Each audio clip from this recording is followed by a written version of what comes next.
there may be one or two joining us maybe that are still trying to log in. So it's delayed it us a little bit, so I'll bash on straight away. I think I know most of you. I'm not going to introduce myself and go through all that palaver about Rural Action Derbyshire and what we do and how long we've been going. So this session this morning is about trustee recruitment and induction, which is an issue that I know affects most halls. So it's based on, I've done the slides and the session. It's based on most of the information that is in the ACRE information sheets. So it's mainly from information sheet 32, which is recruiting and retaining volunteers. But there are also other good ones on roles and responsibilities of trustees. Another one on managing volunteers and employees. And there's another on trustee liability, trustee indemnity insurance.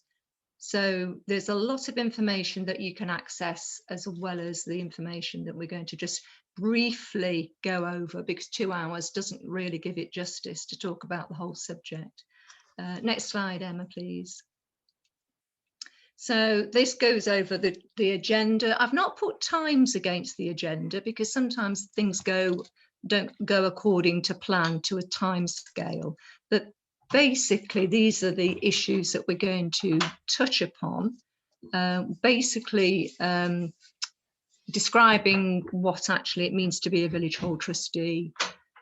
Talk about a lot of the statistics and the data that I'm going to quote is from the latest ACRE National Survey.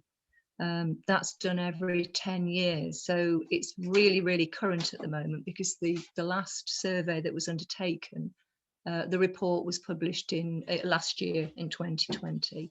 So all of the statistics that we're going to talk about and mention are very, very current. How it's important to understand your governing document. Then we go on to talk about what it is to be a village hall volunteer, what motivates people to want to be a volunteer in the first place, and then how you retain them, trustee resignation, and how you can then try and recruit trustees as well. It is a major problem. It's not an easy task to do that.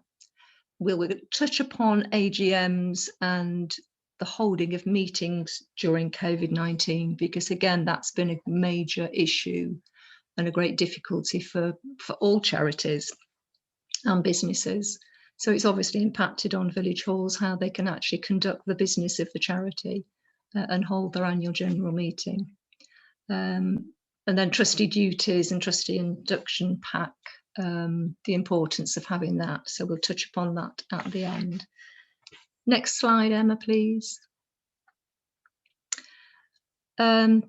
This is just a reflection, really, on the value of village halls. This is a quote that's been taken from the survey report.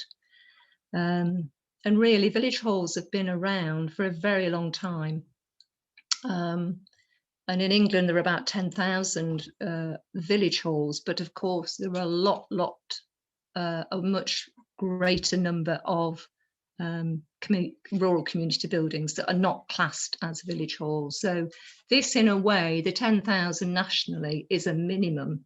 You could probably double that or more if you took into account all sorts of other types: church halls, WI halls, reading rooms, parish rooms. There's a whole range of different types of buildings, and of course faith buildings as well. So this quote here just highlights, in a way, the importance that village halls have played over the last 100 years. So, of course, in the wartime, communities came together in village and community halls for civil defence and entertainment. In those days, it was making jam, clothing, and even electrical components for the Bletchley Park and the breaking of the Enigma Code. So 100 years on, again, halls are being used for emergency purposes during COVID. And we're only really at the moment allowed to open to provide food, medicines, emergency services. and preschools for children and emergency workers. But it does just demonstrate, it reflects that historical role that village halls have played over the years. Next slide, Emma, please. So really, there has been a changing landscape over that time. What has changed? Basically, more legislation to comply with, much more public safety concerns, community needs have changed, demographics of communities have changed, less young people in rural areas, higher reliance on IT. Communities are bigger nowadays than what they used to be, so there's bigger communities that halls are serving. So, and they can serve populations from, 200 or 300 people up to 10,000 people. So village halls vary in shape and size and the communities that they serve. But most of them, most halls, 85% of the respondents are actually serving communities of less than 1,000 people. So they are valuable and remain valuable in those small communities. Next slide, Emma, please. So we're talking about the volunteers that manage these buildings, and nationally, ACRE have worked out that that equates to something like 80,000 volunteers who are the stalwarts in the communities that are running these rural buildings. So the thing is, volunteers are essential, but again, it's how you do recruit those people to take on these roles. But you're not alone in having difficulty recruiting. The vast majority of halls require volunteers to carry out most of the work that is, there's very few that have paid managers or paid staff to do the work. So they do rely on the volunteers to do the administration, small repair work, routine maintenance and checks, and all those little jobs, unlocking and, passing on the key, checking the building. This, as you know, you're the people that know there are numerous jobs that you do require volunteers to help with. But they do find that the smaller the community, it's a higher proportion of voluntary work compared to larger communities. You do obviously tend to find that there are paid staff because they can afford to do that. There are bigger communities, they can afford to pay the staff. So, village halls are the ones that have to rely on volunteers, unpaid volunteers, to do that work. Right, next slide, Emma, please. But I think before you understand about the role of volunteering to be on the management committee, I think you've got to fully understand what it means to be, what does it mean to be a village hall trustee? And there are two sets, there are two types of trustee involved with village halls. Often there is misunderstanding. So I just wanted to go through this process so that you are clear what the two different types are and what their function and role is.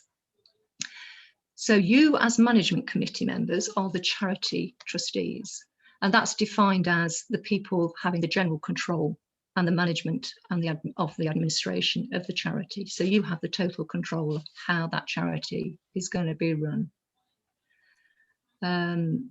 And the other type of trustees are the holding or custodian trustees. So I do hope that you do understand that there's two different functions there. So the next slide will just quickly explain what those are. So you as the charity trustees have the day-to-day responsibility for managing the hall. And you could be called the Village Hall Management Committee, but you are charity trustees, or managing trustee or charity trustee. I mean, people call it different names, but it means the same thing. I know when I first got elected onto a village hall committee, I just thought I was a committee member. I was never told I was a charity trustee. So I think it's important that when you do recruit people onto your committee, that they're made fully aware of what that means, that they are, that have legal responsibilities. PIP, sorry, a GD is my way of shortening the governing document. And VHMC, obviously the Village Hall Management Committee. So do say if I've abbreviated something and you don't understand it. So GD is the governing document, or trustee, constitution, whatever your organisation is managed under. So the governing document is a generic name for whatever type of governance your charity is managed by. The majority of village halls are charitable trusts, so it's often called a trust deed. So, but if you're not sure about your governance, I mean, obviously get back to me at RAD, and I can help you clarify so you do understand what sort of governing document that you do have. There are different types, there are variations as well. So understanding what your governing document is actually crucial. But I think most halls are based on what you would call the acre model, and it's called an unincorporated charitable trust. So I'm going to be quite generic because most of them are based on this model, where they would have that two types of trustees. So you as the charity trustees or management trustees, how you operate, how you are elected, how you can resign, how the charity is managed is all set out in your trust deed or your governing document. And obviously how they are elected or selected each year at the AGM. So we'll come on to that later, but it is crucial that you understand what it says in your trust deed, because that's how you should follow the rules and regulations of your particular organisation. So the Village Hall Management Committee, and this will be set out in your governing document, of the makeup of your set of trustees. So it should be most village halls are made up of elected trustees at the AGM, and then nominated trustees, which is a nominated person for each of your regular user groups. And these will be listed or should be listed in the governing document. So when it says the elected members at the AGM a minority, the usual balance of the committee is that you would have about 2/3 of what we call the nominated or the representative trustees, and 1/3, with the minority, would be the number that can be elected at the AGM. And the reason for that is that the charity is then going to be managed by the very people that are using the hall the most, because they've got an interest, they've got the most invested interest in the hall itself. So that's just a basic reason of why that structure is set into the acre model. And then, of course, there is the power to co-opt a further 2 or 3 people. So you do need to look at your governing document to fully understand what it says.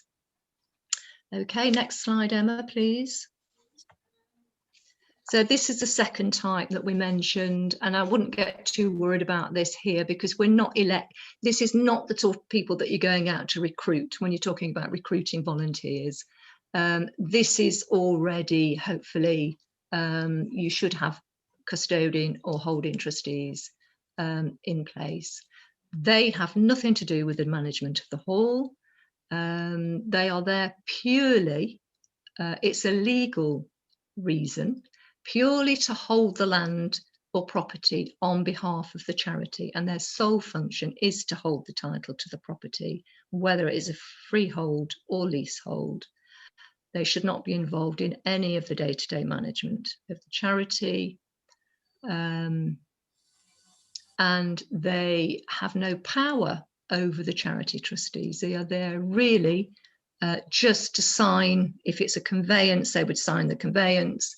If it's a lease, they sign the lease, and that's it. That's their role. That's their function. Nothing else. And anything above that, they follow the instructions of the charity trustees. So that's just basically a very quick overview of what it is when you are looking for trustees. When you're recruiting onto your committee, it's the management and charity trustees. Next slide, Emma, please. Who can be a charity trustee? Anybody over the age of 18, as long as they live in the area of benefit. If you are, if you've converted to an updated version of the charitable, if you've become a incorporated charity,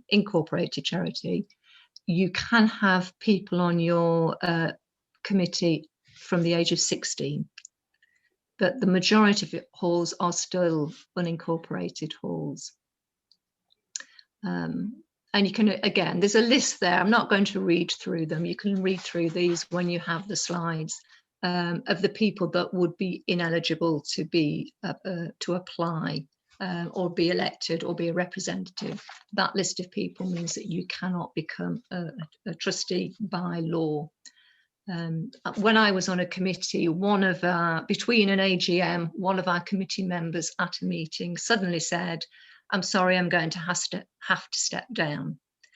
He was a self-employed builder, and he'd gone bankrupt. Unfortunately, he'd gone bankrupt, and he honestly had to admit that and realise that he could no longer stand as a charity trustee. So he resigned. So again, it's saying there, if you were undischarged bankrupt. So again, just be aware of that. Next slide, Emma. Right, you know, I mentioned at the beginning that ACRE had issued their annual survey. This is available, I believe, on our website. It definitely is available on the ACRE website. So if you're interested at any time to get to read through it, it's full of lots of statistical data, which is really good, because if you're putting a funding bid in, you have to provide evidence for a lot of what you are saying. You've got to back up what you're saying.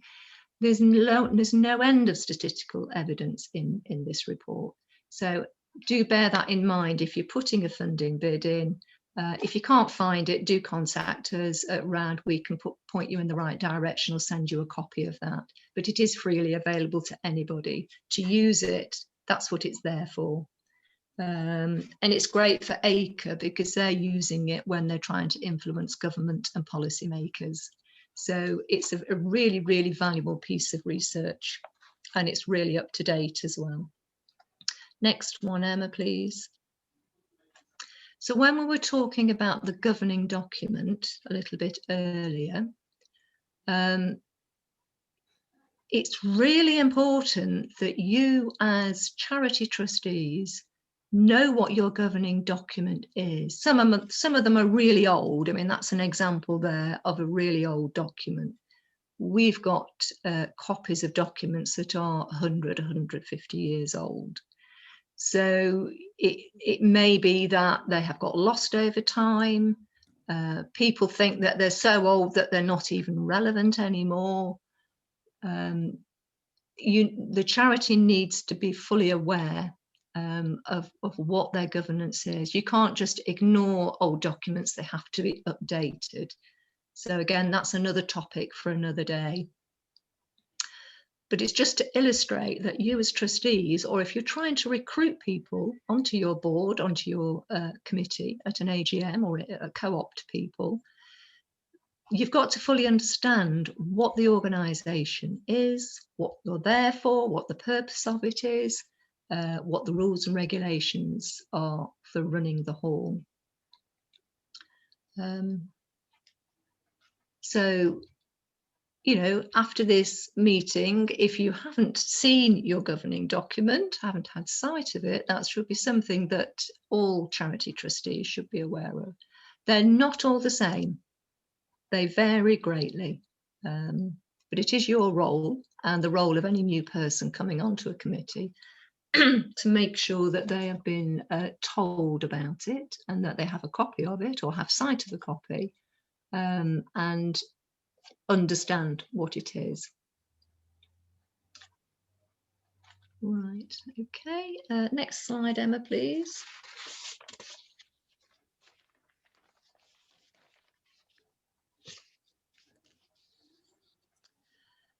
So these are some statistics that came from that survey. Again, it just demonstrates here the role of the volunteers. Oops, I seem to have it. The role of the volunteers.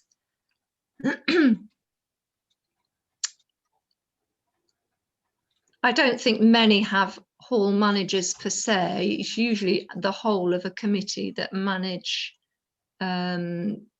make the decisions for the charity, but some do have a hall manager that are acting as volunteers. So this is literally the percentage of halls that were reported to have volunteers fulfilling these roles. And they worked out on average 54.6 hours of volunteer help per month, and that is excluding committee meetings. So it demonstrates how much time and effort people do put into running the halls. And on average, 74 hours per month, including committee meetings. So it's a huge commitment. If that was paid time, village halls would not be viable, or they'd be extremely expensive for hall users to use them. It demonstrates there, though, that cleaners, when you're looking at cleaners, mainly they are self-employed staff. So, you know, you shouldn't be paying volunteers cash in hand. Most of them are self-employed. So that's demonstrating that actually most have gone down that self-employed route, which they should do.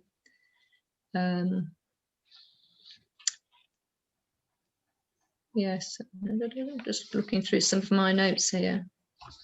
But there are lots of other tasks like, so, you know, the keys, when you add in officer time, you know, like treasurers, secretaries, all the times, the booking secretaries' time, the amount of hours that go into it, redecorating, small repairs, risk assessments, that can take time to undertake all the risk assessments. And the maintenance, fundraising is another one that takes a lot of time as well. So next slide, Emma, please. I think this is what halls are finding more and more difficult. And the national survey found that around 50% have difficulty recruiting new volunteers every year. So that's a very high percentage. You're not alone in this difficult time to get people willing to give up their time. For example, 70% in the survey have carried out improvement works to their building over the past 5 years. So building work, getting funding bids in, 70%, that's a lot of improvement work. So if you haven't got volunteers now moving forward, what about for projects in the future? Who's going to be there to sit and write the funding bids and project manage and oversee all these type of works? So it's crucial that the volunteers still are there and willing to do this sort of work.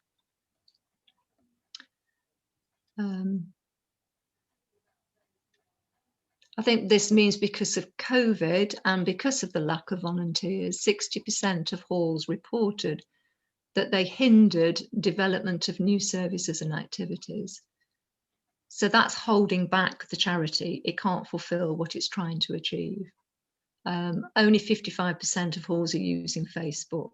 So they're missing out there on,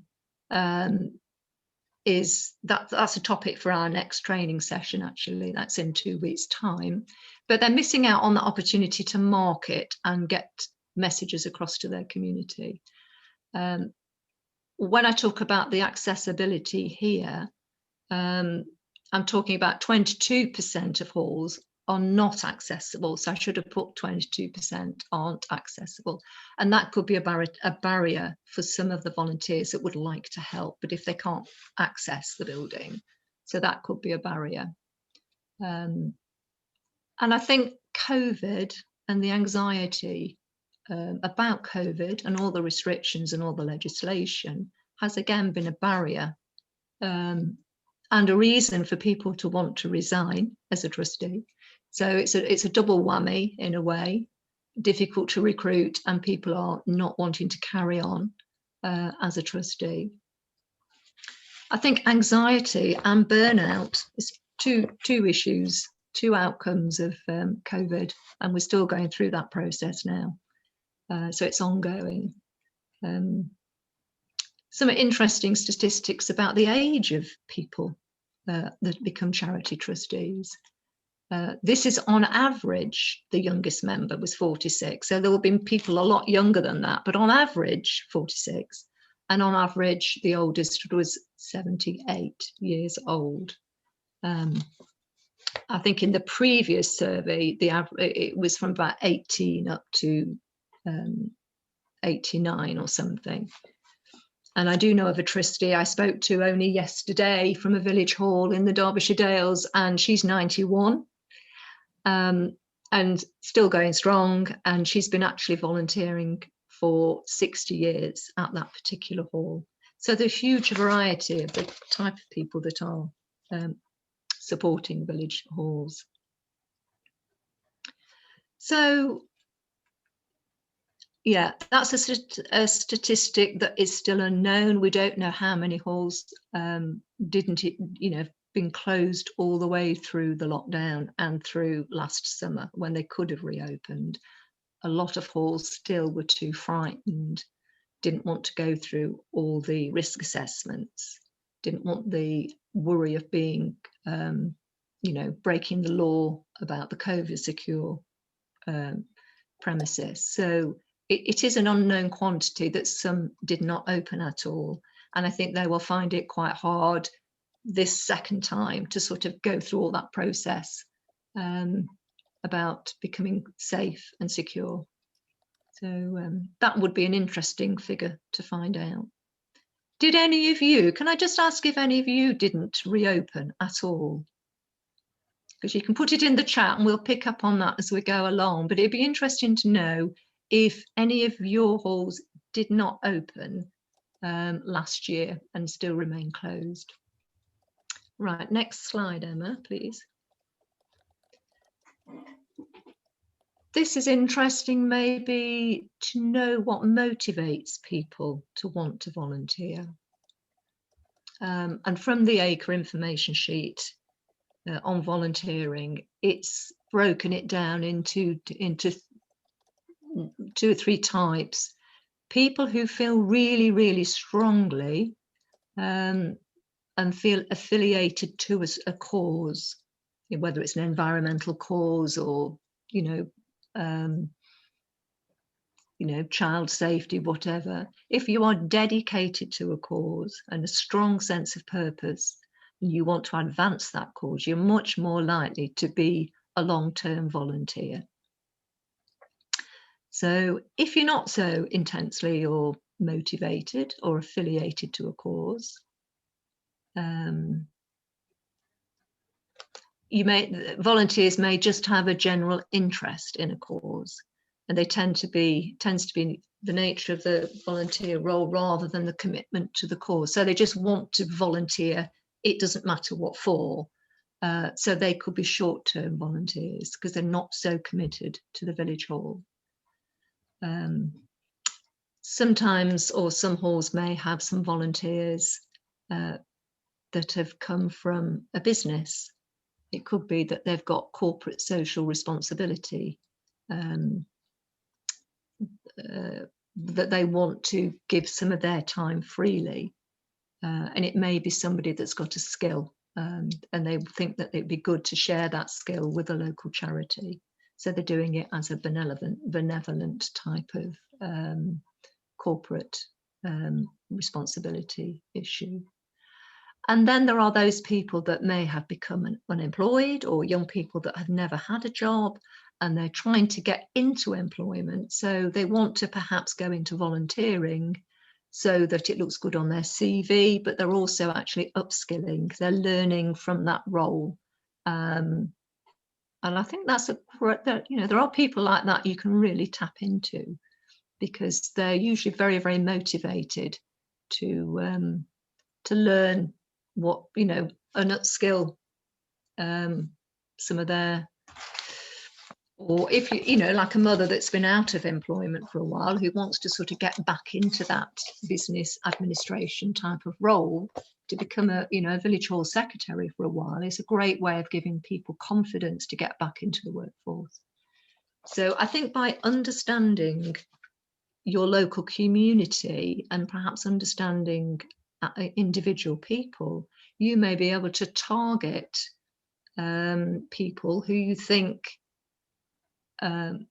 would fit into some of these categories, and it may help you to recruit.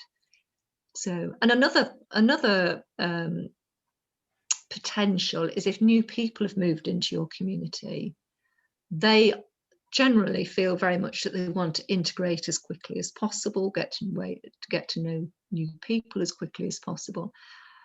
I think a great way is to say, right, come and join us on our committee. You'll get involved. You're going to meet people. It's a quick way of making friends and get that feeling of belonging within that community. And I've noticed it in my own local village of Tissington, when we've got newcomers, incoming people, they actually quite quickly get recruited onto the village hall committee, and they're soon integrated into the community. So again, if you've got incomers and new people into the village, you could almost not obviously target them, but you could put it into your strategy of how you might want to recruit people and engage them into becoming part of the committee. Right, where are we now? Right, next slide then, Emma, please. We all know that there are benefits to becoming a volunteer. There's lots of literature, lots of articles, lots of studies to show the benefits. But if you can use some of these reasons, if you're having a conversation with somebody, like that top one, if there is somebody that's been out of the workplace for a while, they perhaps hadn't thought that actually coming onto the village hall committee might be a great way for them to learn new skills or to give them that confidence back. They may not have equated that it's going to benefit them by becoming that volunteer, getting involved with something. Yes, to gain that work experience, enjoy being part of the focus of village life. I mean, we all know these things. People want to support their local community, especially the incomers, the new people coming in. You can have fun. Volunteering is fun. It can be. And I think highlight that if you've got a recruitment campaign going on. It's not all, sitting at meetings and doing all serious stuff. Meetings can be made fun. You can have enjoy the process of administering the charity rather than being a chore. So I think it's how you approach the your strategy of recruiting. It's great, especially now people have been in lockdown for so long. Wouldn't it be nice to have a reason to come out to meetings at night, getting out of the house? I think people are going to be itching to get involved, participate, support. So use this as your marketing tool. You know how they're going to benefit, but you've got to somehow get that across and highlight those benefits. People will make new friends.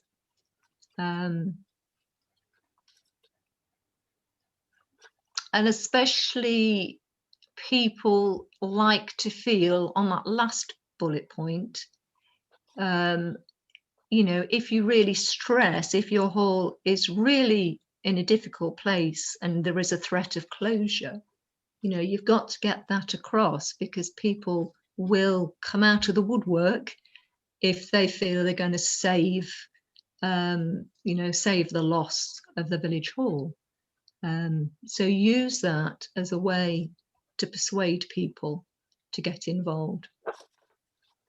So if you have a clear vision, if you know the community, if you know people living in your community, and a clear vision of what you want to achieve, you know, you can use that to target people, and people will be more likely to help if it's explained to them what their role will be, how they will help the village hall, and how the village hall helps the community as a whole.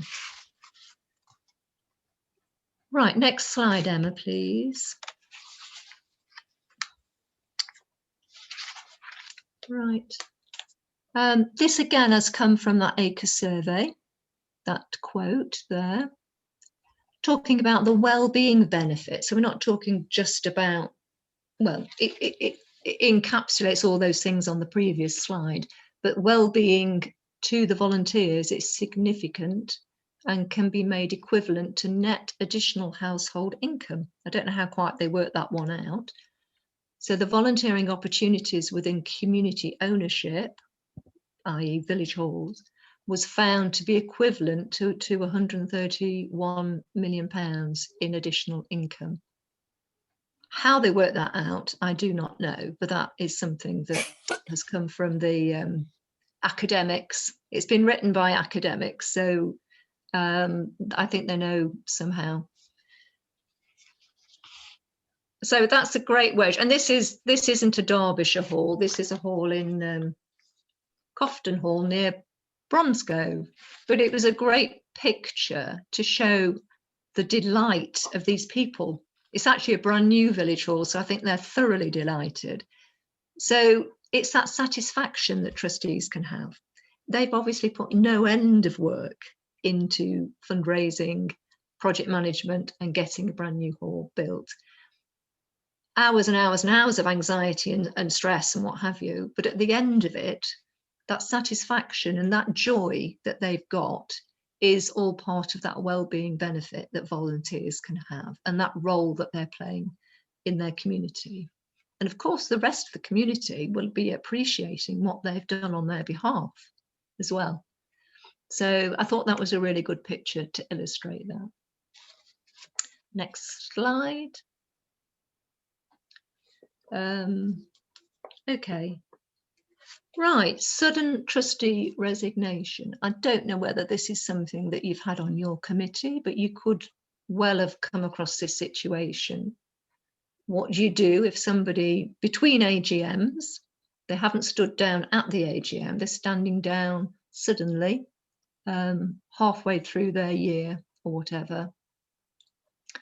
So you, as the Village Hall Committee, have the power, as it is described in your governing document, to co-opt perhaps 2 or 3 trustees in the meantime, because the charity has got to have sufficient trustees to keep administering it between AGMs.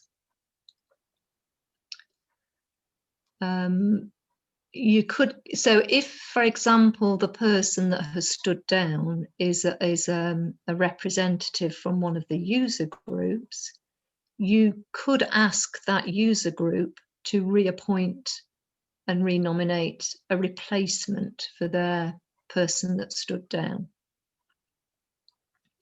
and stress to that group that it is a requirement of the governing document if you're trusteed.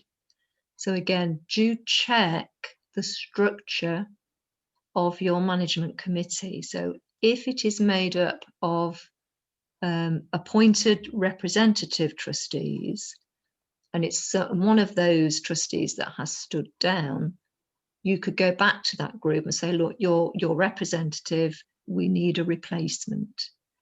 And it really is their duty to do that. Often village hall committees have huge problems with this, but it is their responsibility to make the groups know how the structure of the village hall committee is set up. And one of the statistics, again, 36% actually proactively help their user groups recruit new members. So perhaps they don't fully understand what their role is. Now, these are the groups that will be named in your governing document. So please check the groups that are named in your governing document. If they are out of date, if they are not current, you do need to update that. And again, that's another topic. But please contact RAD about that, because there is a process that you need to go through to amend your governing document. If it gets quite serious and the number of people on your trustee board, you are unable to be a quorum, you know, the minimum number required to hold a meeting, which is usually 3. Again, it should be written in your governing document, so do check that. So if you haven't got sufficient people to run a meeting, and all the other trustees have resigned, and you're down to, you know, not enough to form the quorum, the ones that have resigned could be in breach of trust, which is against charity law. So they could be breaking the law, basically. If they are in breach of trust, what they have done, they've left a charity in a position where it cannot be administered. So that's something that no charity trustee should do. It's their legal responsibility to put the best interests of the charity first. So if they're leaving, if they're abandoning ship and leaving it that the numbers are so low that it can't even be administered, they're actually breaking the law. So you'll want to avoid that as much as possible. If you've got enough, if there is quorum, it will enable the charity to have an orderly appointment of replacement trustees. And if you've got people who are suddenly resigning, they need to, I mean, if your numbers are that low, they need to be made aware of that. It's like saying, like, well, if you go, we can't carry on. We can't manage the charity. We're not quorate. So try and persuade them to hang on until there's been an orderly replacement of trustees, because it can get in quite a tricky position otherwise. And ask them why they would leave the charity with no effective management. Nobody wants to do that. There may be reasons. Somebody might have passed away, for example. Obviously, that's a different situation. But if they are just saying, right, I've had enough, I'm going to go, then you've got to say, hang on a minute, you can't do that. They can't just walk away. And if that's the position that you're in, please do contact us for further advice on that. Next slide, Emma, please.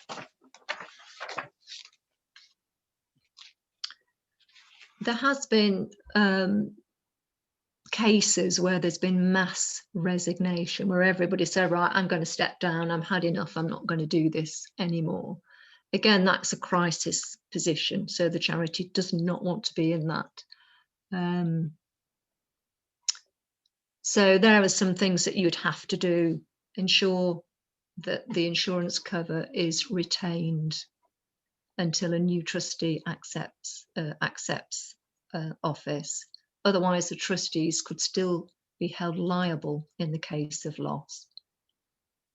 And if you are a charitable incorporated organisation, which is a CIO, so becoming a CIO will not protect trustees against negligence. So even if you think, well, we've got no, trustees are not liable for anything, just by resigning or mass resignation, they would still, being a CIO would not protect the trustees against negligence. So if you were in this scenario, it may be a case that you have to follow clause 18 in your trust deed, which is the dissolution clause. I don't know of any charitable village hall actually closing. So this is really worst case scenario, which you don't really want that to ever happen. If you are in a crisis, or any village hall that has got so few trustees that are getting down to that quorate number, as a last case scenario, you would start or talk to the parish council, because there are situations where the parish council can legally take over a charity and they can manage a charitable village hall as a sole trustee. There are some halls in Derbyshire that are managed in that way.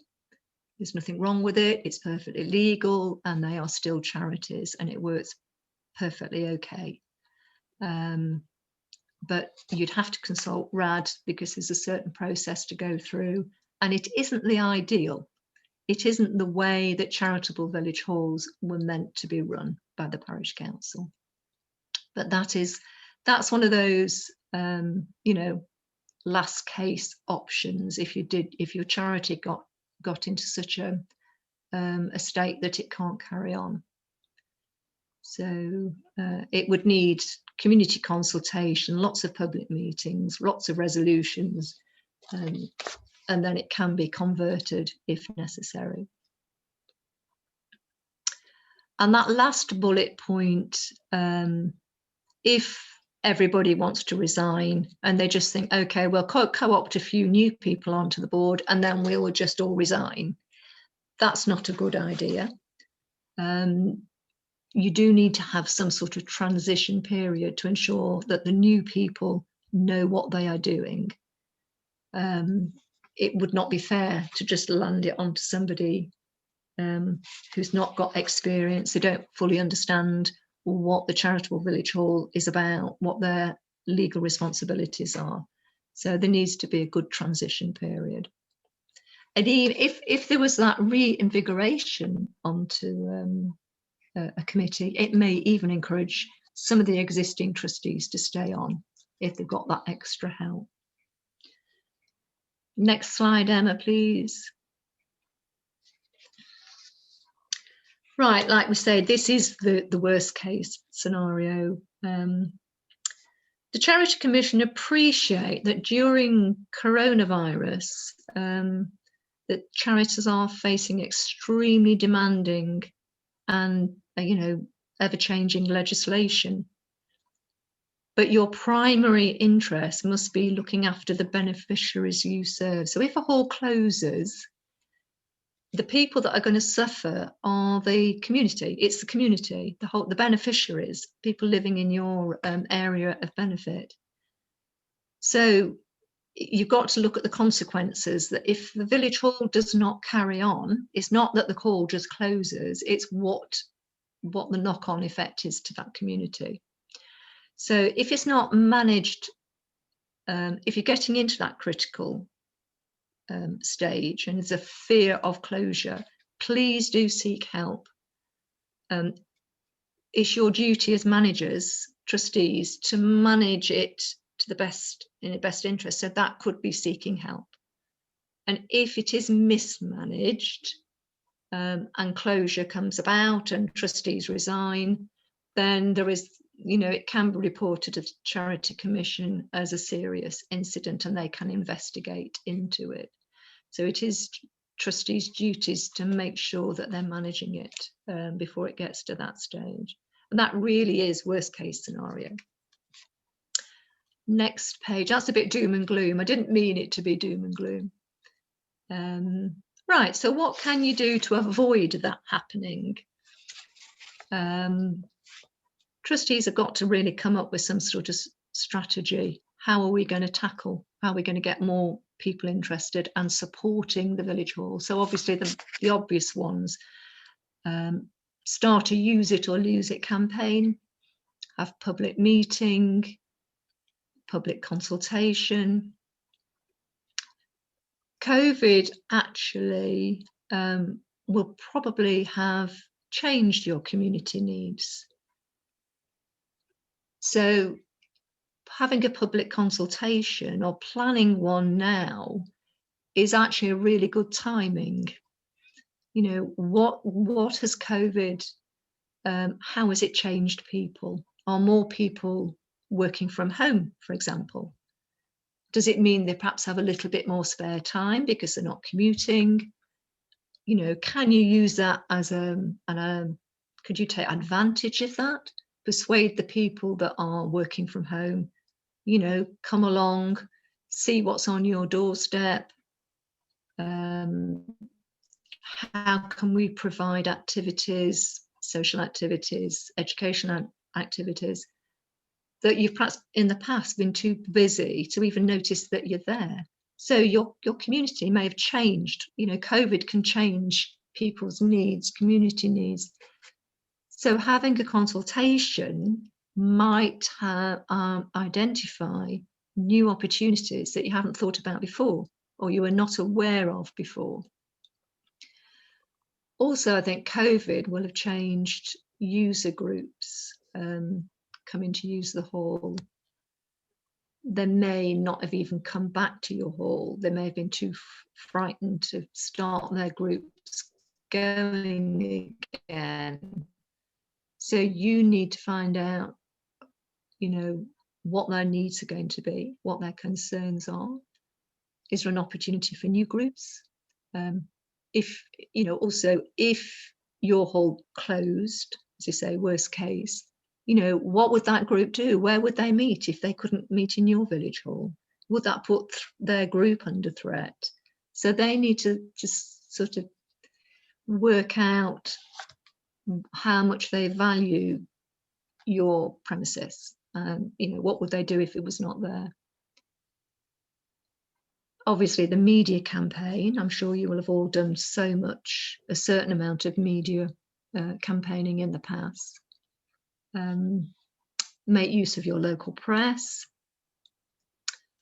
media, social media, as much communication and highlighting what the situation is with the hall. And this came up in the last training session we did, that we were talking about telling a story, telling the story of your hall. You know, is there a specific historical or heritage background to your hall that people might be interested in? Have specific things happened in your hall that people might be interested in? You know, is it something that the local regional television might want to feature? I know Muggington, we were filming in Muggington over a year ago when it was Village Halls Week. And it featured Repton Village Hall, Muggington Village Hall, and Newton Solney. And Newton Solney was really interesting because it had something like a bowling alley. Was it? I can't remember. Something like a bowling alley actually in the village hall, and it was unique to halls in Derbyshire. So if you've got anything that is of interest that would make a good news story, highlight that, because again, if you get people's interest in the charity, you know, capture their notice, then they're more likely to think, oh well, that hall's needing new you know, trustees, people to help them. So any way you can highlight and promote what your hall is about, then that's a good thing. And if you've got young people in the village, there may be a university student that may be, say, a media student. They may be quite willing to perhaps do a project or do some filming, put it on YouTube or whatever. Just think outside the box of how you can really hone in on what the opportunities are and what skills there might be within your community. Regular communications is always a good thing. So if you're struggling, why not be honest and communicate that and let the village know that we've had a tough time, we've gone through COVID, the amount of work that you've had to put into it. But, you know, the future is bright. We've had a difficult time. We really could do with some new support, new energy, new people onto our committee. How about coming along? So communications is always a good thing.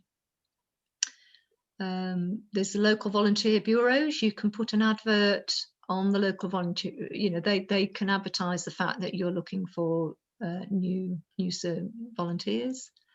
Again, we've talked about parish councils can help you out. You can consider becoming a CIO. I'm not going to go into great detail over becoming a charitable incorporated organisation, apart from the fact that a lot of people don't want to become trustees because they're worried about trustee liability and personal liability. And halls that become incorporated village halls, then the trustees have limited liability. And if you find that your local community, that's the key reason that they don't want to come, they don't want to support it because they're worried about the liability, you might then want to consider converting to what they call a charitable incorporated organisation. So I'm not going to say any more about that because it's a whole topic, a separate topic. If you want to talk about that, well, there is an information sheet, an ACRE information sheet, but do contact RAD and we can tell you a little bit more about that. Okay, next slide, Emma. Right, I think this is the last one before coffee break. Going back to when we were talking about unable to be quorate to hold your village hall committee meetings, and you are unable to co-opt because you can't, you know, there's too few of you. I think you can approach the Charity Commission and they have the power that they may be able to help appoint new trustees if there are at least 3 people preparing to serve.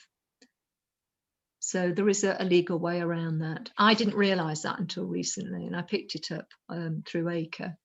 So that is a mechanism if your numbers are so low that you can't make resolutions at a meeting. And again, we've talked about the possibility of appointing the parish council as sole trustee. We do see this as a last resort, and also the parish council has to agree to take on the role. They may say, no, we don't want to do it. So it's something, you can't take that for granted as a backup option. Okay. Right.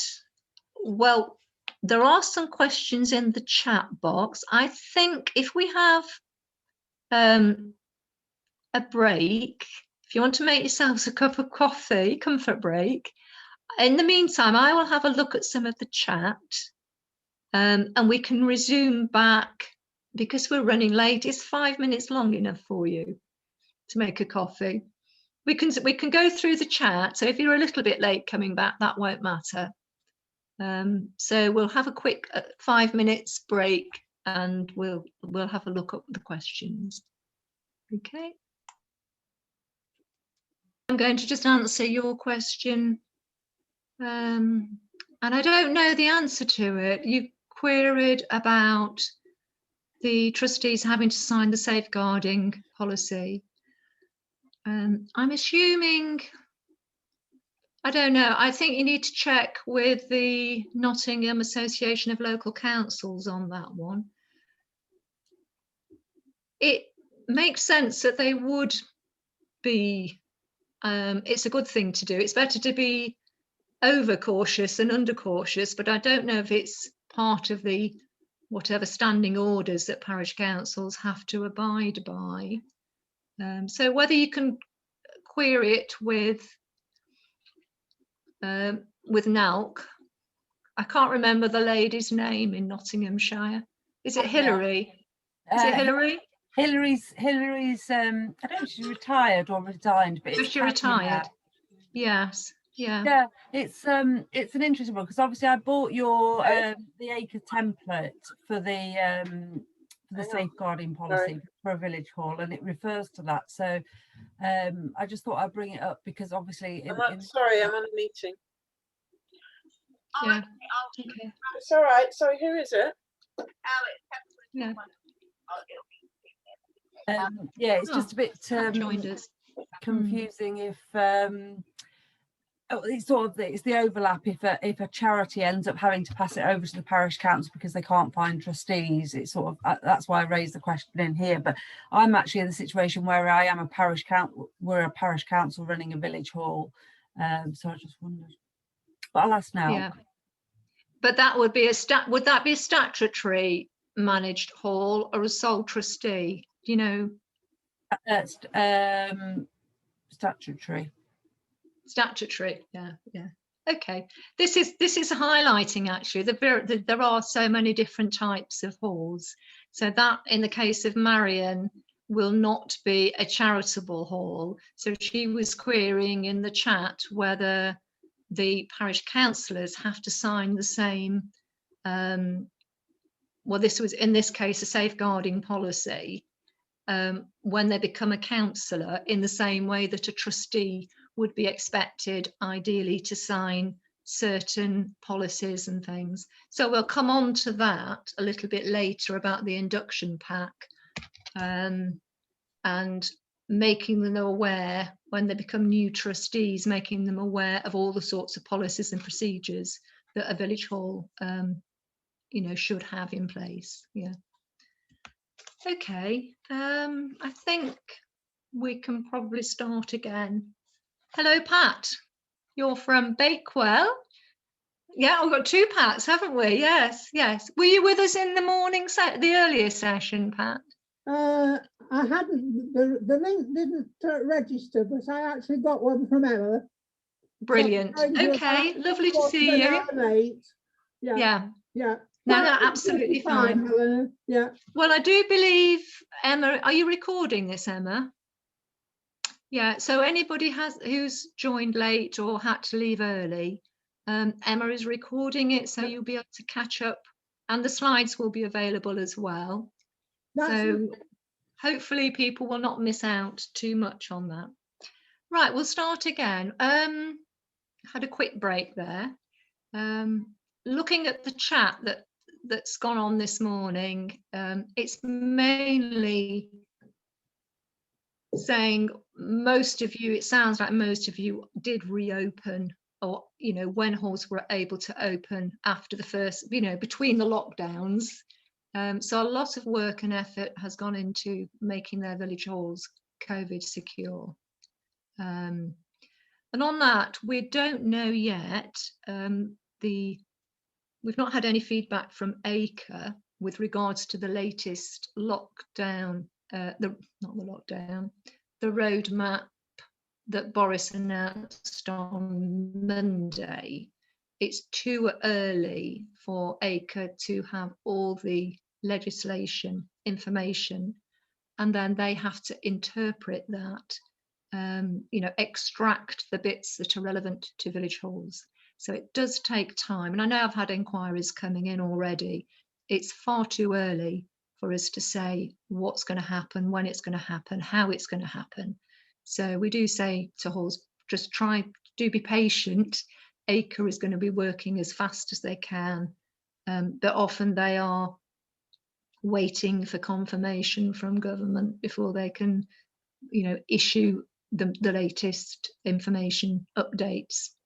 But I think when it does all start to happen and the lockdowns are eased, it'll happen very quickly, I would imagine. So that's all good news. It looks like we're heading in the right direction with COVID. Right, so we'll go on to the next slide. Right. Okay. So when we were talking about you know, mass resignations or people resigning, you've got to ask yourselves, you know, it's a good way for the village hall committee or whatever board or whatever you are set up as, to step back and actually ask yourself why has, what has led to this? We don't want this to happen again. Is it something that we've done wrong? Could we have done things better? Is it the fact that we were not structured enough? We were not following what was in our governing document? Lack of financial support? Did we not do enough fundraising? We were always, were we much too much on the edge and we weren't being proactive enough? Were we expecting too much of the trustees? Didn't you have enough to spread the workload? And has that made people feel exhausted and worn out and unappreciated as well? Has the COVID-19 legislation been too burdensome? Can't say it, burdensome. And how, are they exhausted from all the pressure and the worry and the anxiety? Is it that the people that you've got on your committee, they haven't got the skills? Operational procedures are not in place, and they can't sort of get themselves working in a structured way. Whatever the reason, if people are resigning, then the charity needs to ask itself, what is it something that we're doing wrong? And if you can identify any particular reason, ask the people if they resigned, say, look, why have you resigned? What's led to this? And if there is a reason that the charity thinks, okay, we need to step back and try and address this, that's something that you can then act on. And again, we mentioned before coffee, if people don't want to get involved, is it because they're worried about the trustee liability? Is that the main thing that is stopping them? Are they hearing scare stories and it's putting them off? They don't want to get committed. I hear people saying, oh yes, I'm on the committee, but I'm not a trustee. Well, that's not, you can't sit on a committee and make decisions and vote to make decisions and not be a charity trustee. So I think there may be lots of people out there sitting on a committee not realizing that they are charity trustees. So that's why it's, the idea of having a trustee induction. If they become a new trustee, they need to understand what their roles and responsibilities are. So next slide, Emma, please. So talking about that, how to administer the charity. There is an ACRE publication. I keep banging on about ACRE publications, but they can save you a lot of hassle and take a lot of the anxiety out, because they do have templates and model policies, that sort of thing. So this particular one, the Village Hall Management Committee, will have, it describes, there's like a job description in a way for the role of the chairperson, secretary, treasurer, how to run committee meetings, how to run your AGM. So that's just an example that there is help and advice out there. Next slide, Emma. So looking at your committee, it's a good idea to look at what skills you've got on your committee and what skills would help you to progress and become a stronger organisation. So you could try and assess, it could be that somebody's got management skills, they may already have sat on a charity as a trustee. You might want somebody with financial skills or legal. If you've got a building project coming up or an extension, somebody with project management skills, somebody knowing about charity or company law. I'm not saying you should have all of these skills on your committee, but if you realise that, yes, for example, we're going to do a major building project, then you might want to target or try and persuade somebody with the project management skills, or even ideally, hopefully somebody like an architect or somebody with building professional skills. So it's targeting or identifying where there is a gap on the skills, because that can help you progress as a charity. Somebody, for example, that's had community engagement background, that can help you, perhaps have public meetings, public consultations, or somebody down to practical and maintenance skills. That would be a great asset to have somebody who's willing to sit on the board and do those skills as well. Or anything else that you can identify as a need. But it's good to have a balance, try and get a balance of skills, because you will find that it's easier and to manage, manage the charity effectively. And that's what you're trying to aim for. Next slide, please. So again, recruiting. How do you approach people? We've gone through that list before coffee about public meetings and media things, but you can target local groups, target your user groups. It is in their best interest that the hall is well run and stays open. So if they've got any concerns, if they are on the committee, they can convey their concerns. And likewise, any issues of the village hall, the responsibilities of the village hall as a charity, that can be conveyed back to the user group. So that is why it is the structure of the village hall committee in its trust deed. That's why it's good to have user groups on the committee.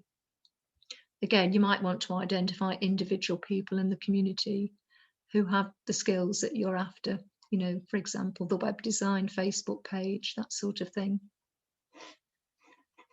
And it's helpful to give a clear message of actually what the roles are, what it is that you need from your volunteer. It's not always trustees. You might want volunteers to do other work. You may want somebody to volunteer and do the gardening or to do some painting. They don't, but whatever type of volunteer, whether it's to be a trustee or just as a generic volunteer, make it clear what that job entails, what you are expecting from that person, how much time it might take, what it is that they can get from being a volunteer, and what you really want from that person becoming a volunteer. And once you've got your volunteers, whether they're trustees or just generic volunteers, really make the effort to support them. Effective mentoring, trustee induction, so that you're not just inviting somebody to be a committee meeting and they're sitting there at their first meeting not having a clue what the charity is about. You've got to go through a proper process so that they understand what their role is, what their responsibilities are, what their commitments are going to be. Handover is always useful from one set of trustees to another set of trustees, because you can lose such a lot, what they call organisational memory. So you've got to have that sort of memory of what's happened before, why decisions have been made, why policies are in place, and all the structures that you've got in place. People need to know how they came about and why they are there. So this is the ideal way. This is the ideal way that things should work. Okay, next slide, please, Emma. I just thought that was a really nice logo I picked up from the internet. It's just a good way of, it's a nice little flag, isn't it, that logo?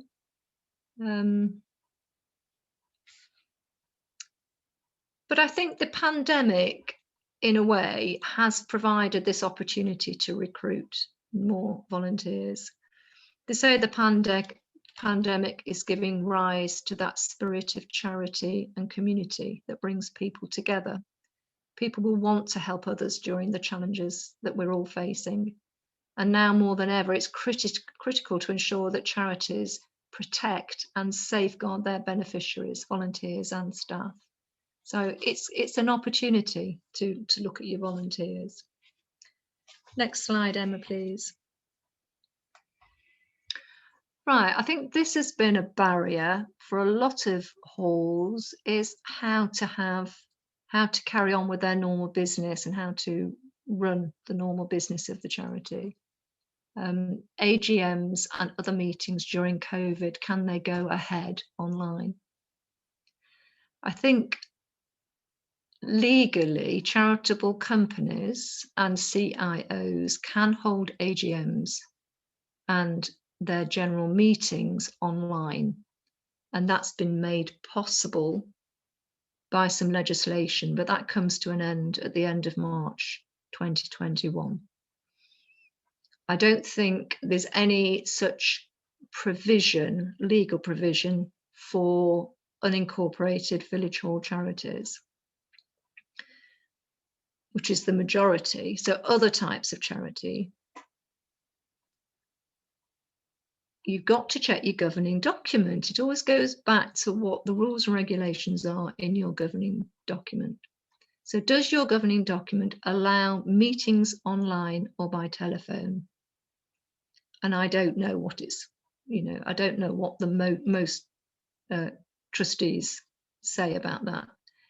But if they don't, you could consider amending your governing document to allow the meetings to be held in this way.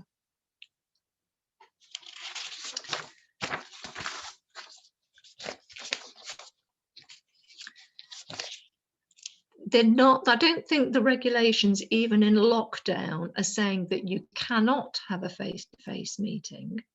I think if there's a very good reason you can't have online meetings, it's not illegal to have a face-to-face meeting, because it's the only way that you can carry on the administration of the charity. So I think that's something to be aware of. So you can meet socially distanced in person as it's fulfilling that legal requirement. I don't know if any of you have been meeting in person or whether you've gone ahead with Zoom meetings.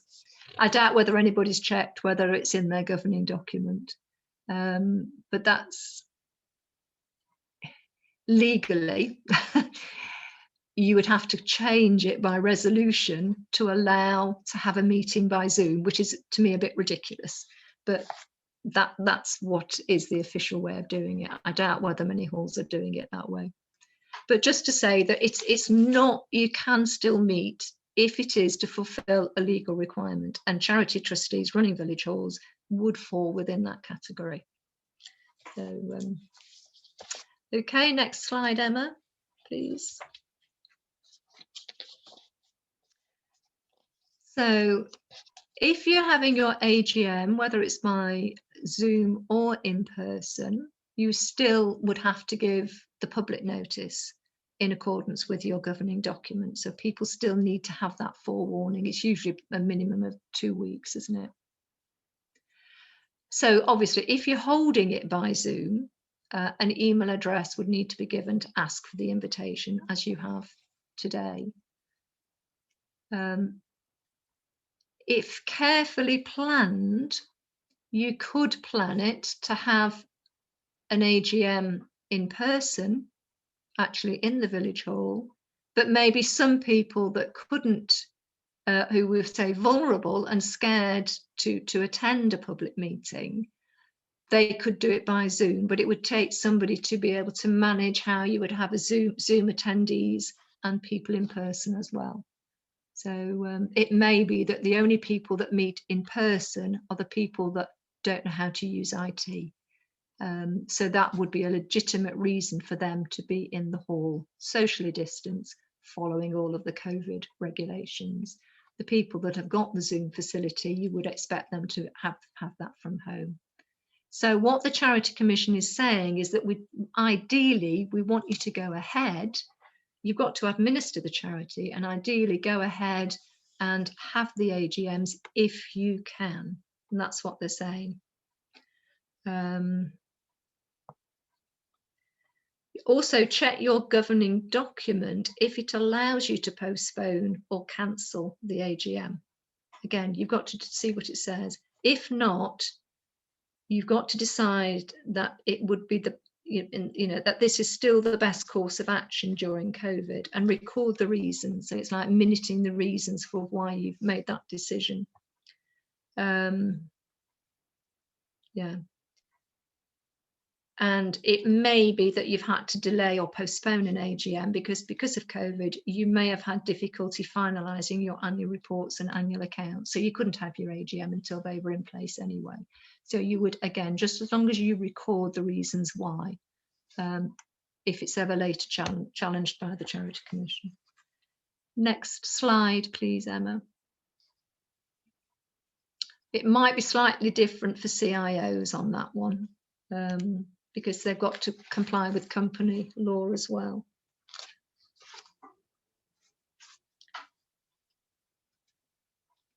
So if you are in that situation, if your situation impacts on the completion of your annual return and accounts, and if your charity is with an imminent filing date, you can email the Charity Commission to explain the situation that you are in. So there is the email address that you would send it to, and at least they would then know why. There's a good reason that you're going to be filing your accounts late and your annual return. So that's just useful to know. And then a lot of information about administration of charities during COVID. That's the link to the gov.uk website. So that's a useful link as well. Next slide, Emma, please. Right, we seem to have oh, that's it. Got the full page. The next 2 or 3 slides are actually from the last training session that we had, which was on risk management and insurance. Some of you may have attended that, I'm not sure. So I apologise if this is something that you've already seen, but I thought that the system that they came up with was quite a useful one for this session as well. And they called it the Roadmap to Recovery, and this was developed by ANSVAR, which is an overarching insurance provider, which I think there's ecclesiastical and other insurance providers come under the ANSVAR group. And some of you may be insured through Norris and Fisher, and they use the ANSVAR insurance policy. So if you've seen this already, I apologise. But they came up with this, developing a risk-based approach to moving forward because of COVID. But this is to look at all sorts of risks and opportunities for the charity. And it's to help develop a recovery plan moving forward.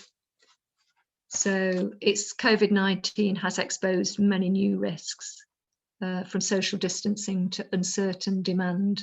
Your risk management approach will help you manage these new risks, maximise opportunities and support your future planning and next steps. So next slide, please, Emma. It's called Enterprise Risk Management Approach. Some of you may have already come across this approach. What they have done, they've come up with a whole package of templates, which I'm not going to go through how they all work, but we can, let you have these after the training event. It's not just for recruiting new trustees. The whole system is about looking at the risks and forward planning for all aspects of the charity. But I think by just applying it to this one issue can demonstrate how you can use it. So it's a case of going through a process to identify the risks, to analyse what that risk means to the organisation, to put it in some sort of risk prioritisation. Is it a serious risk? A bit like you would to do a health and safety risk assessment. But this is looking at all risks for the charity, financial, reputational and all sorts of things. And trustee burnout, of course, is one of those. What you need to put into place to mitigate those risks, how you monitor that, and then that just shows you the whole circular systematic approach to looking at risk management. So the next slide just shows you how they break that down. They're calling it their 3, 4, 5 approach, roadmap to recovery. So I'm not going to go into explaining all of this because it was a whole session at the last training event to go through this. But what I've picked out, and I'll show you in the next slide, I've focused on when you're looking at the left-hand column where it says 3 areas of focus. If you just think we're going to focus on staff and volunteers, and that's what we're talking about. So we're going to just use that as an example. In the middle list, there are different checklists. So, for example, the governance and risk checklist, you can use some of the ideas that they've got in that list to think, okay, yes, we need to consider that for our trustees and volunteers. So I'll show you that in the next slide. And then that's what you, in the last column, the 5 strategic steps, how you can perhaps, what actions you can take to mitigate the risks that you've identified. It all sounds quite complex, but there is quite an easy guidance sheet for all of this. So I think, you know, that's a useful thing for you to know about, and to perhaps your committee to sit down and look through all the tools and templates that you could use. But today we're just talking about recruiting of trustees. So the next slide hopefully might demonstrate what I mean. So this is looking at one of the templates that they've used.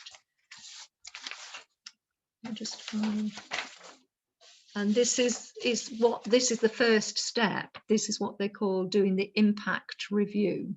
So you're identifying and focusing in on a certain issue. And we're obviously staff and volunteers. So you could say an area you want to focus in on, trustee recruitment. So it's thinking about how you've been affected. So, you know, what does that mean as a committee and as a charity? So obviously your hall has been closed during COVID, or could have been. These are just examples. This isn't something that ANSVAR has come up with. I've just filled these columns in just to illustrate how you would use it. So these aren't necessarily going to be how your hall has been affected in particular. These are just examples of how you might use this sheet.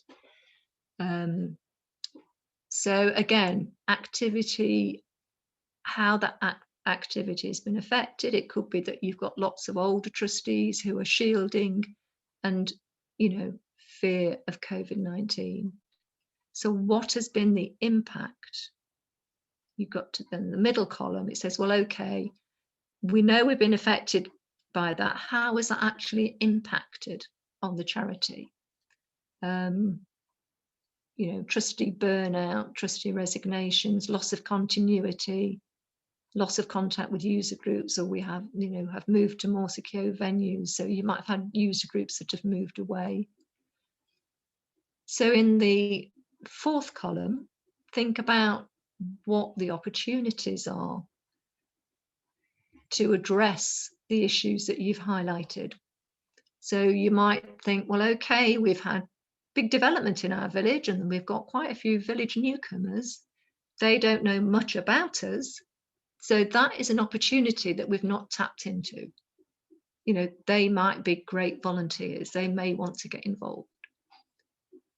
Another opportunity is that as a result of COVID, there's a good community spirit and people want to get engaged with their communities more than they did prior to COVID. Community needs may have changed. People might want to have much more local activities and services than they did before COVID, increasing your home working. So that's just to demonstrate. So once you've identified your opportunities, what action then would you need to take? So here's just examples. So you could do your skills audit, you could do your media campaign, targeted. You can do your community survey, host an open day, public meeting, identify what new activities and services are needed.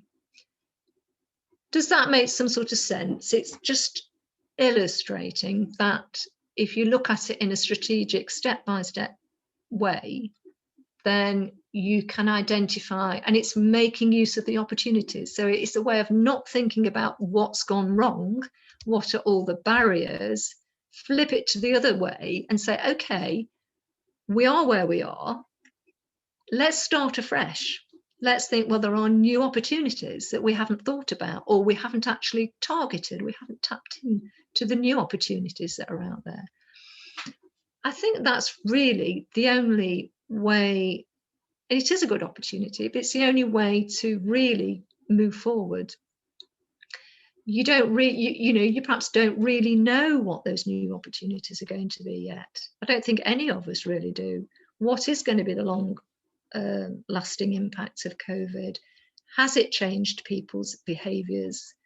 Are people going to want to get in the car less than they did beforehand? So they might want to say access a film club in their village, then get into the car and drive to the local town. I mean, if I need to go to the cinema, it's 16 miles away. So, and if you've got newcomers coming into a village, they may not realise that their local village hall can offer these services, or like the live and local. Tap into the, make use of your uniqueness, is that you are located and embedded in your village or in your town, like Bakewell. Tap into the fact that you've got those, you are there for the beneficiaries of your local community. So you do need to know what those future needs of your local community are going to be. So I'm not going to go on about that. I think you probably know all of this, but I think the basic message coming out is look at the opportunities rather than the negative impact of COVID. So we will make sure you've got access to those resources after the event. Next slide, Emma, please. Oh, yeah. So when we're talking about new trustees coming onto the committee, understanding what their roles and responsibilities are, the Charity Commission issues lots and lots of publications, but the key one that you need to know about is called the Essential Trustee, and they break it down to 6 key duties.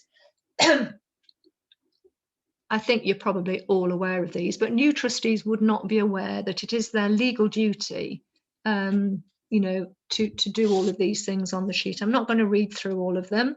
You're probably aware of them. But the key one, I think, of these is that a trustee has to act in your charity's best interest. So I think that's the key message but those other things are just equally as important. But if you can instill into your trustees that they've got to act in the charity's best interest, they're not like, to just walk away is not acting in the charity's best interest. They need to find a replacement ideally before somebody walks away. That you can download from the Charity Commission website. It's readily available. It's also in the ACRE information sheet called Roles and Responsibilities of Charity Trustees. So you've got quite a lot of resources to tap into to get the relevant information. Next slide, Emma, please. We haven't got many more to go now, and we're coming up to 12 o'clock, aren't we? So duties, charity trustees' duties. We've gone over that already. General control and management of the charity's administration. To further the charitable objects, which is to deliver the charitable outcomes for the benefit of the public, which it has been set up, which is to provide a community facility. To always act in the best interest of the charity and its beneficiaries. And you've got to comply with the terms of your governing document, charity law and other legislation. This is a whole training topic on the roles and responsibilities of charity trustees. So I'm just literally skimming the surface of that. And there, every trustee ideally should have a copy of the governing document or have sight of it when they become a trustee, so they do understand what is governing the charity, the committee. Also, it should be available at every committee meeting. So the secretary should have a copy of the governing document, because when you're talking about issues or things that you can and can't do, it's there ready to refer to. And I think if you're in a situation where you don't know where the governing document is, it's so old you think that it's not relevant, or somebody's come up with a new constitution, which may not, it may not supersede the governing document because that is a legal document. Please do check with RAD that if you're unsure about anything, we may have a copy.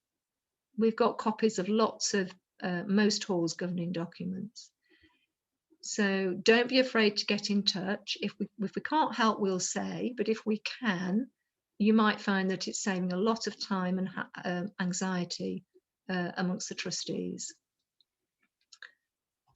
Right, next page. Right, a little bit again, trustees limiting risk and their own personal liability, I guess. They've got to act carefully, prudently, collectively. So all decisions are made by trustees. So one person can't make a decision, say for example, or one officer can't make decisions about things. So the treasurer hasn't got control over the finances. It's all of the trustees. You are working collectively. So if one trustee has gone out on a limb and made a decision, it's the whole village hall committee that are collectively responsible. So you've got to avoid that happening. So it's a legal duty to hold adequate insurance. That's quite obvious. But do take advice when needed if you're not sure about anything. Limit risk by carrying out all the risk assessments, which I'm sure you are all fully aware. Fire, health and safety risk assessments, they are essential. And of course, the latest ones are the COVID risk assessments. It's their duty to ensure that the charity is well managed and that good practice is always followed. And again, adopting appropriate policies and procedures is good practice for any business, charity, organisation, and they should be reviewed regularly. So if you're looking to adopt a policy on any of the issues that, for example, we've mentioned safeguarding policies, contact RAD, because we will have model policies for most of the things that you would need a policy for. We would always advise that you've got policies and procedures in place. Again, that gives that organisational continuity. So if people step down, the policies are still there for the organisation. So that's crucial in a way to make sure that you've got those in place. Next slide, Emma, please. Okay, we mentioned trustee induction, and it's like anybody starting a new job, an employed job. You would expect that you give a thorough training so they understand what the organisation is all about. We would advise that you prepare or have like this pack ready, obviously for when you've got the AGMs coming up, and if you think you're going to have new trustees or a change of trustees, this does need to be prepared in advance. Or if you're co-opting people at any time during the year, again, it's good to have this pack ready when it might be needed. So this is an example of the type of things that you would put in. So the general information and background about the charity, so that they have a full understanding of what the history is, the contacts of the other trustees, so they know who their fellow committee members are. Obviously bearing in mind GDPR, data protection, the only contact information you need to give and if they agree, their name, telephone number and email address. If they agree to that, they don't need to have more contact information. They want to know how often the committee meetings are going to be, They want to understand what their role as a trustee means, the trusteeship and their responsibilities. Does the charity employ people? Because again, they need to know what their liabilities are if you're employing staff. They want to know about the funding of the organisation. Have you got legal requirements to have licenses in place? The insurance, activities, repairs, maintenance, projects. So basically, they need to know everything about the organisation. A copy of the trust deed, ideally, copy of all the policies and procedures, and you're reviewing those on an annual basis, so it's the updated copies of the policies and procedures.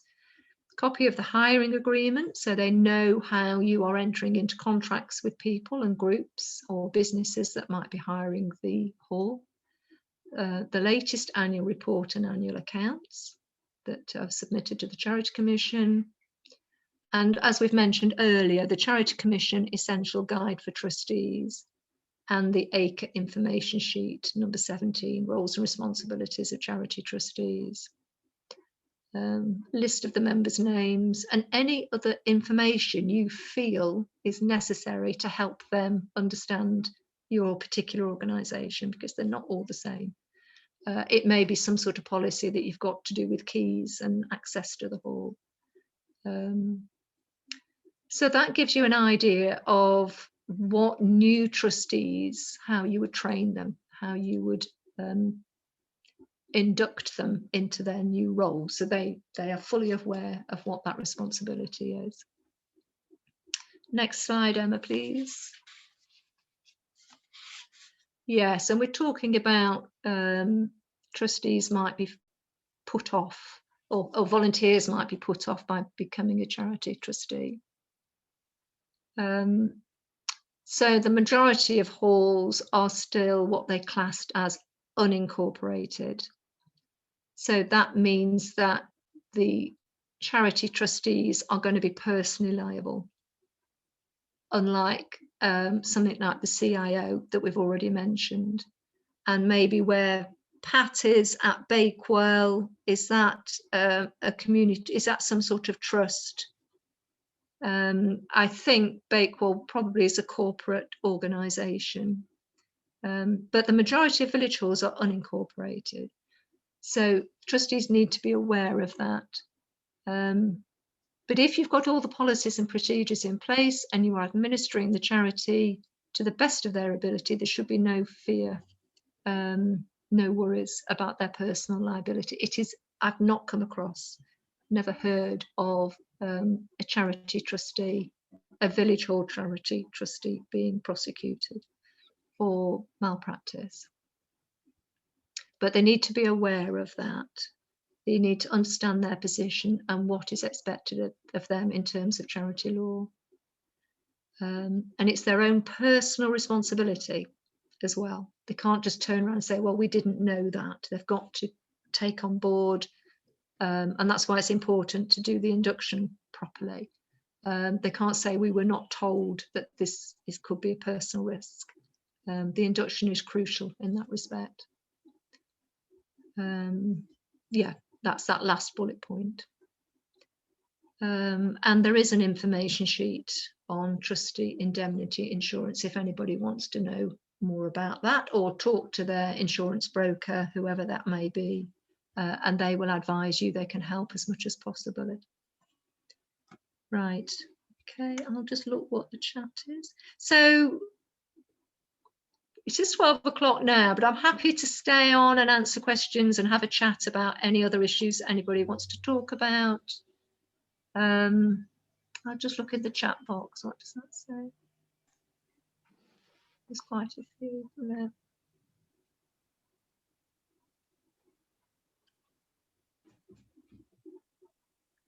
Yeah, so Janet is saying, whilst our hall attracts party bookings and group members from a 5 to 10 mile radius, the population in the immediate vicinity is very small. Yeah, causing problems for recruitment. If you've got people coming from 5 to 10 mile radius, And are some of your regular user groups from that far away? Yeah. Then, and are they willing to put are they listed on your trust deed as a regular user group? No. No. I think it's trying to make them aware that the whole, they're making access of you as a facility, they're taking benefit, but it can't run itself. So perhaps making them aware that there aren't enough people, because we're such a small population where you're located. If they know that you're in that dilemma, is that a way you can persuade Practical them? issues more than that, I think, which is, a key holder needs to be able to come and unlock and relock, and to travel 10 miles just to unlock a door. Oh, right, yeah. Not practical, is it? To show No. a potential new booker around the hall is only going to take 10-15 minutes. Again, it's a lot to expect someone to travel quite a long way to take on that responsibility. Yeah, it is. Yeah. Unless you've got, if it's sometimes people let you, regular user groups have their own key. And again, if you've got something like a key lock, I'm not sure what the insurance company's view is on that. So by just giving them a number to press the key lock to access the key, do check with your insurance company what their angle is on that. Some think it's okay, and some would say, no, that's not allowed. So it varies on case by case, it will vary. But I think it's just looking at, you could contact the local volunteer bureau, which would have a wider, they would have contacts in a wider area for people maybe looking for a volunteering role. Or you can say, we are looking for volunteers. So it can advertise the fact that you're looking for volunteers, and volunteers can come to them looking for groups that are needing volunteers. So it may be useful for you to contact the local volunteer bureau. It may be that you need to change the governing document to widen the area of benefit. So again, where are you located, Janet? Upper Langwith. All right, yeah. Again, it just depends on the type of governance. You'd have to take all sorts of variables into account in that respect. But I think, I think within the immediate vicinity of the hall, there can't be more than 30 houses with probably less than 100 people. So yes, there's people who are travelling from as far as Mansfield to host a party there, because it's a lovely hall in a lovely location. Yeah. But one of our yoga teachers comes from Mansfield. But they're not going to volunteer to actually help us run the place. Well, a key safe may be something that would work in that instance, but you'd need to check with your insurance company, I think, if they know. I don't know whether you know, but I've started to investigate exactly that. Smart locks that actually work on your mobile phone. I wonder if you've got any experience of that, or whether that is bad. I think anything like that, if it's new technology, I still think you need to let your insurance company know, because the security of your property is crucial, and your insurance company can advise, I would say. And even if they don't give you an answer, they know that you've actually approached them and posed the question. So you're acting in the best interest of the charity, and the insurance company are aware of it. Even if they say, well, I'm not sure if it's safe or not, if they're happy for you to go ahead, you've done the right thing by consulting them. So that's all I can recommend that you can do in that case. Okay, thank you. Oh, right. Offering trustee benefits, free use of hall. I would advise against that, because you don't really want to see the trustees are benefiting in any way. So there shouldn't really be trustee benefits. You can't give them a cheaper, higher rate. Because that's not acting in the best interests of the charity. And they're answerable. They've got to be accountable and answerable. It's like, people accusing MPs of getting perks. It's like that, but on a local level in a way. We don't want people to become trustees of hall so they can have free access. And they may abuse that. They may think, okay, we're going to have it every Friday night or something, which would exclude other groups from using it at that time. So trustees shouldn't really have any benefits at all by being on the board. Yeah, okay. Can I just come in there, Helena? I've got our, we're a CIO at Findon, and I've got our paperwork here, and it actually says on ours that no charity, no benefits or payments to any trustees, no charity trustee could buy or receive goods or services from the CIO on terms preferential to those applicable to the members of the public. And this has come up where people on the committee have said, oh, could I have this a bit cheaper because I want to do this and that, and it's caused quite a few problems, so I did have to look into it.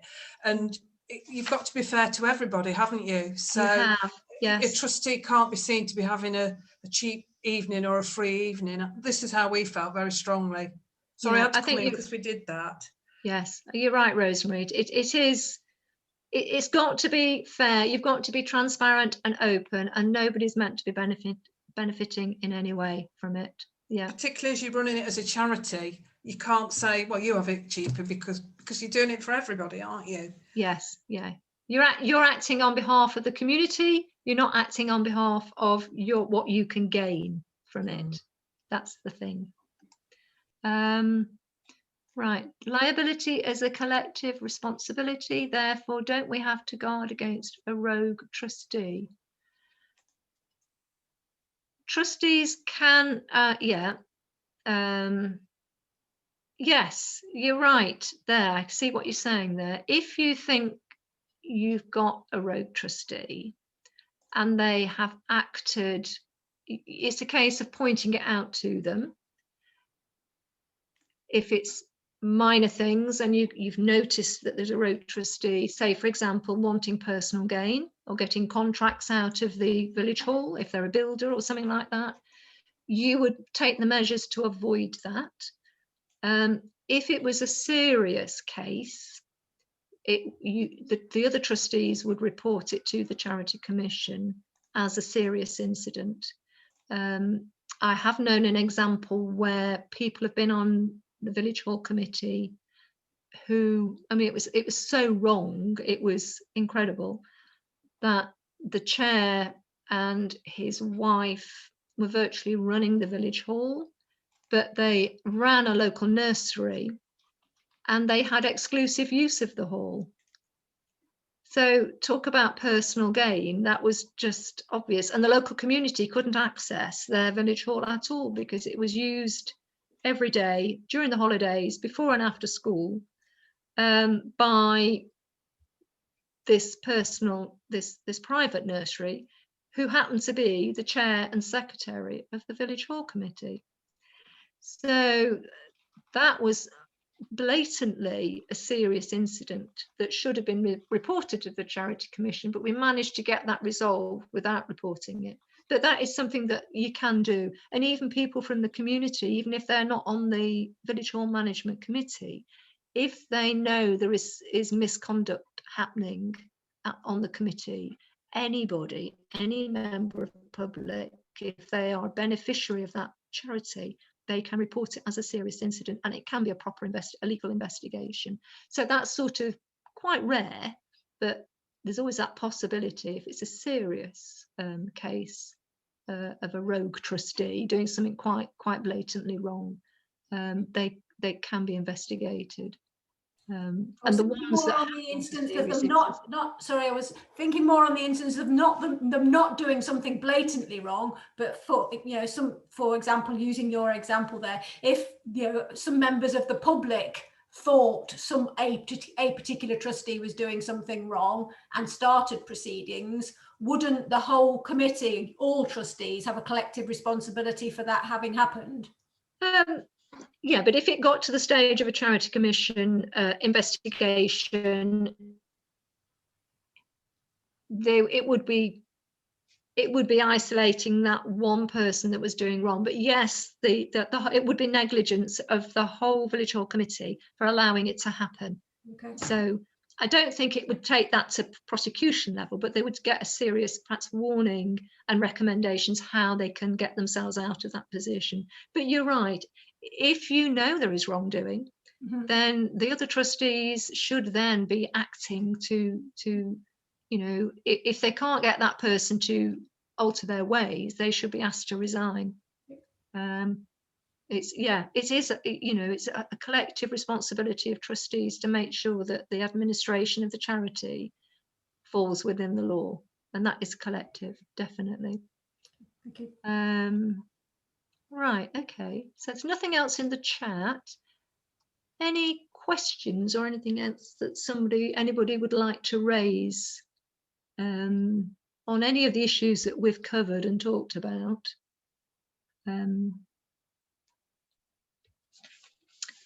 No, this, you know, the slides will be sent out. Yeah, Helena, don't you George. think there's the liability question? Doesn't that sometimes put a barrier for people actually joining, becoming trustees? I mean. Yes, yes, that it does, George, definitely. I think because society's become more and more, you know, prone to want to blame somebody and sue them for something if there's been some sort of negligence, it does worry people. But for many, many years, and still probably nearly 80% of charitable halls are what they call unincorporated, which means that it is personal liability. So it still is the situation that most village halls are in that position where their trustees have got personal liability, and things have managed to carry on quite safely. You'd only need to worry if they blatantly do something wrong. So if they are following what they should be doing, and the key thing is things like health and safety. So if you are running a premises that is, you are making it as safe as you possibly can and reducing any hazards, minimizing hazards, doing your risk assessments, and there's all that help out there to help trustees do all of these things. If they are doing everything correctly, then they are not going to be prosecuted. It's not going to prevent accidents happening. So what they've got to do is to prove that they've done the right procedures, they've done everything that they need to do, and they are not being negligent.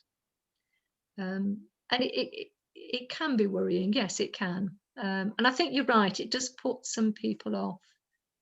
But it has operated that way for many, many years, well, you know, throughout history. And I don't know of any trustee that has been prosecuted. But I think if you're in a position where you know that it's definitely putting off lots of people, that's the time when you would perhaps consider becoming a corporate charity. And that would mean that it isn't personal liability, it's limited liability for the trustees. I think I was saying, was it at Bakewell, Pat? Yep. Is Bakewell, is it called Community Trust, is it? It's Bakewell Town and Community Trust, which was set up as a result of public consultation when the town council decided to sell the town hall. Yeah. And they have retained the freehold, and on their behalf, I set up the charitable company. So it is, yeah. So yeah. So in Pat's case, the trustees or board members, whatever they're called, have limited liability. Exactly, and fully insured. Yeah, and fully insured. So whichever way, you know, that's one of the options, as we've said in the presentation, that if you really think that that is the barrier, then consider converting to the what they call the CIO, which is a charitable incorporated company, or you can be a charitable company by limited by guarantee. Yeah. But there is a standard model for a village hall.